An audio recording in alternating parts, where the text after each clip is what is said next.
Dabar noriu, kad sustotum ir trumpai įsiklausytum. Mes visada moteris skirsimės, jeigu nesuprasime esminių dalykų. Pirmiausia, tau nebebus noro niekada skirtis, kai tu suprasi, kad vyro energija ir giminė, visa sistema prisijungusi prie tavęs visais būdais norės dominuoti. Kai susijungia moteris ir vyras, dvi skirtingos energijos, dvi skirtingos giminės sistemos, vyras yra ta aukštesnioji pozicija ir tą giminė norės uždominuoti. Ir, aišku, kiekvienas palikuonis, kiekviena giminė nori būti stipri ir nori, kad jos pozicija dominuotų. Tai reiškia, susijungusi tu su savo vyru, tu nori, kad dominuotų tavo įsitikinimai, tu nori, kad dominuotų tavo auklėjimo manieros, būdo bruožai, gyvenimo supratimas, suvokimas ir kaip, pavyzdžiui, jums gimsta vaikai, tu nori, kad pagal tavo taisyklės būtų viskas daroma, auklėjama. Bet kai susitinka du skirtingi žmonės, dažnai nesutampa tam tikros taisyklės, tam tikras požiūris, moralės, dogmas ir viską. Vertybės ne visos supranta. Dalis sutampa, dalis nesutampa. Ir jeigu tu kaip moteris nepriimsi vyro sistemos, kad tau viskas tiks, kaip vyras sako, tau tiks vyro išmokti visi tie mechanizmai. Dabar tas, kas netiks, arba abudu bendrų sutarimų keičiate ir kūrėte savo, arba tu tarnauji savo giminės sistemos programom įsitikinimams, vyras tarnauja savo. Jeigu nėra santykyje ir pas žmonės sąmoningumo, tai viskas vyksta per tai, kaip augom, išmokom ir ką įdėjo į mus.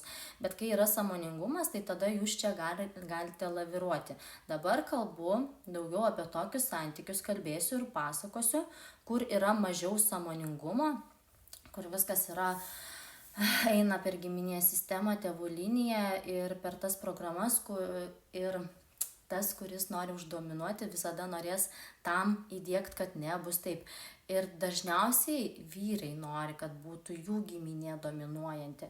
Bet moteris nepasiduoda, nes vis tiek yra jos šaknis, yra jos pasaulio matymas ir jinai norėtų, kad jos giminė dominuotų.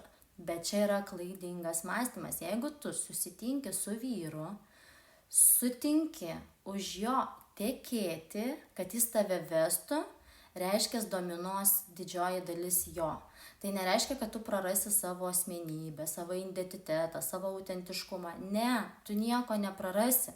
Tu daug gausi dar. Įsivaizduok, tu turėsi tai, ką jau turėjai iš savo tėvų, senelių, prosenelių perėmus ir dar papildomai tu gausi iš vyro. Bus dar didesnė bomba, dar daugiau galėsi perduoti savo vaikams. Bet kas vyksta? Moteris to nepriima ir nori laikytis tik tai savo giminės perimtų dalykų. Nepriima kitos giminės ir nori, kad jos giminė dominuotų. Ne, nei vienas vyras nesutiks, kad atėjusi moteris į jo gyvenimą uždominuotų jo giminę. Uždominuotų per tą prizmę, kad auklėsim vaikus taip kaip moteris, kaip moteriai atrodo. Ne, vyrui taip netiks. Kiekvienas stabilus savo ašyje tvirtume esantis vyras, jisai norės, kad dominuotų jo sistema, jo struktūra, jo galia. Ir moters jam reikia kaip papildymo, kaip resurso, kaip energijos, baterijos pasikrovimo, kad jam būtų lengviau eiti per gyvenimą. Bet jeigu ta moteris trukdo, nepriima, moralizuoja, kad jis daro neteisingai, tai tu supranti, tu jam per savo visus šitus ne taip, negerai, tu jam aiškini, kad tave tėvai neteisingai augino. Tu rodai nepagarbą jo tėvam, jo sistemai visai, nes ta sistema proseneliai, seneliai, tėvai vieni kitus ruošia gyvenimui, kad gyventi, kad išlikti, kad kurti. Ir tu jam su savo moralais aiškini, kad tu darai neteisingai. Joks vyras su tokia moterim nebus, kuri tai aiškina. Bus.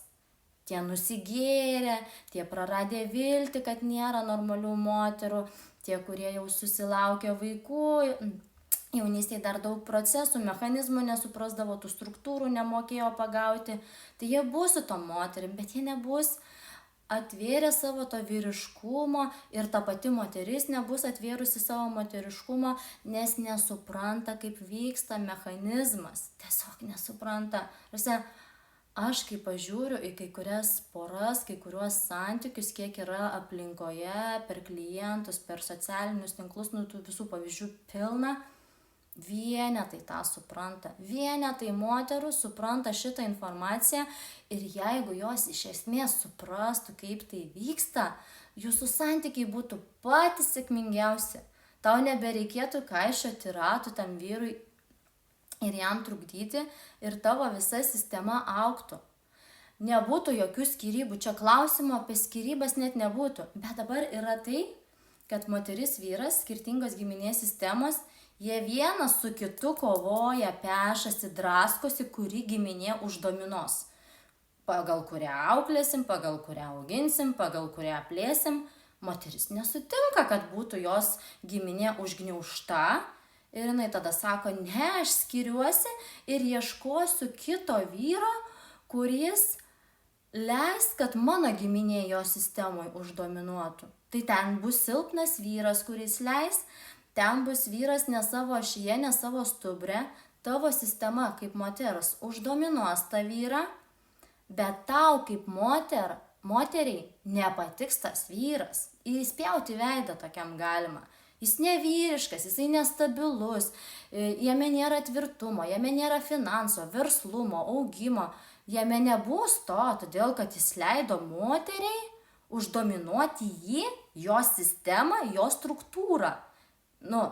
Kodėl tai vyksta? Aišku, ten auklėjimas, silpnas vyras, tas vyras galbūt yra meilės mamos trūkume, nėra užpildytas per vaikystę ir tada iš tos moters prašo, kad tu mylėk mane, aš pasiduosiu tavo norams, gerai, dominuok mane, bet tik mylėk ir tik būk su manim, aš nešiu tau paskutinius grašius, kuriuos deduosi į savo kiauras kišenes, bet tu tik būk su manim.